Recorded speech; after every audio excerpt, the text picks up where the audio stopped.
लोकसभा की सीटों पर महिलाओं को 33% हक दिलाने के लिए सरकार ने एक कदम उठाया।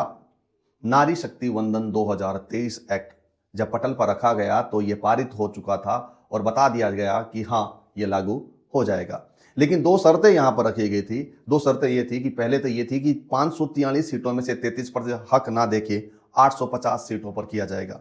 सरकार का मानना है कि ये 1971 की जनगणना के आधार पर 543 सीटें हैं।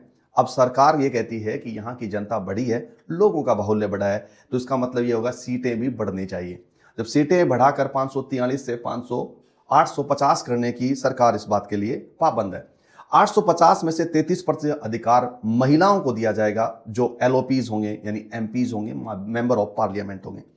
इसके साथ साथ मैं बता दूं, दूसरी शर्त यह थी कि जब यह तय होगा तो यह अब 2011 की जनगणना के आधार पर होगा, जहां पर डीलिमिटेशन होगी। इसका मतलब होता है सीमाएं बांधी जाएगी, जहां का जितना ज्यादा बाहुल्य, जितनी ज्यादा जनता, उतने ज्यादा एमपीज। इसका मतलब साफ साफ ये हुआ कि नॉर्थ और साउथ के बीच की अगर बात की जाए तो ये एक सिंपल बात है कि नॉर्थ में ज्यादा जनसंख्या वाले लोग हैं और साउथ में कम है, तो दोनों के बीच में टकराव लाजमी है। टकराव का मतलब यह है कि जब राजस्थान, बिहार, यूपी और अगर मध्य प्रदेश की बात की जाए वहां ज्यादा जनता है तो इसका मतलब सीटें भी लोकसभा की ज्यादा मिलेगी, और साउथ में कम है तो साउथ का कहना है कि हमने जनसंख्या वृद्धि पर रोक लगाई, इसका नुकसान हमें होगा क्या, तो वहां की सीटें भी क्या मिलेगी, कम मिलेगी। तो इसका मतलब साफ हुआ कि भारत के संसद में बैठने वाले लोकसभा जो सीट है यानी जो एमपीज की सीट है उसमें सबसे ज्यादा नॉर्थ के लोग बैठेंगे और सबसे कम साउथ के होंगे।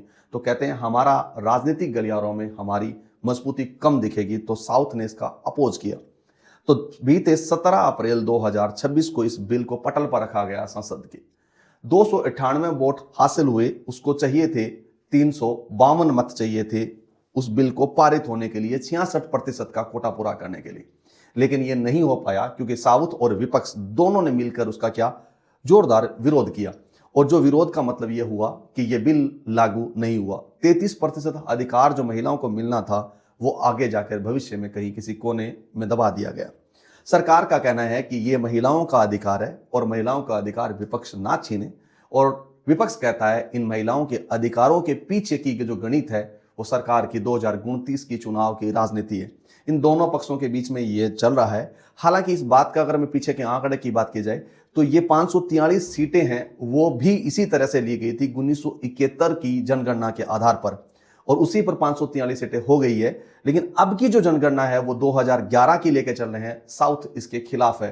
तो ये जो कानून बनाने की बात थी वो सारा का सारा गिर गया, और राजनीतिक गलियारों में चारों ओर राजनीति की हर जगह बातें हो रही है और पक्ष और विपक्ष एक दूसरे पर टिक्का टिप्पणी लगा रहे हैं। आप लोगों से मैं ये जरूर कहूंगा कि आपको इस मामले में क्या लगता है, अपनी कमेंट में जरूर राय रखें। बहुत बहुत धन्यवाद।